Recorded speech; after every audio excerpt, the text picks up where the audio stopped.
করবো কিভাবে করবো, প্রথমে এটাকে ঘষতে হবে ভালো করে। 120 নাম্বার পেপার দিয়ে আমরা ঘষে নেব। তারপরে এই যে পুট্টিটা দেখালাম, এই পুট্টিটাকে জলে গুলে পাতলা করব। একদম এই যে চক করে না, অনেকে দেখেছেন কাঠের মিস্ত্রিরা যারা চক করে, এরকম জলে গুলে পাতলা করব। পাতলা কতটা করবো, যে আমাদের প্রাইমার বা রং যেরকম পাতলা থাকে সেরকম জলে গুলে পাতলা করব। বুঝতে পেরেছেন? এবার কাপড় দিয়ে এটাকে এরকম গোল গোল করে ঘুরিয়ে, এরকম ভাবে গোল গোল করে ঘুরিয়ে যাতে আশের চারপাশে ঢোকে, আমরা ওরকম ভাবে গোল গোল করে ঘুরিয়ে পুরো জায়গাটা মেরে দেবো। ঠিক আছে?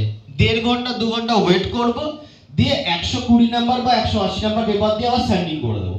পুরো ক্যারাম বোর্ডের মতন স্মুথ হয়ে যায়। কিরকম স্মুথ হয়?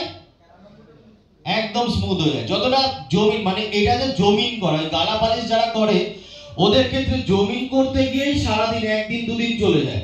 আপনি কতক্ষণে করলেন জিনিসটা দিয়ে জমিন? 2 ঘন্টা থেকে 2.5 ঘন্টার মধ্যে, তার বেশিক্ষণ সময় লাগে না। মানে আপনার পুরো 1 মিনিট শেষ করে নি, আপনার পুরো লেবারটা বেঁচে গেল। আপনি সকাল 9টায় যদি শুরু করেন, আপনি 12টার মধ্যে জমিন কমপ্লিট করে রেডি।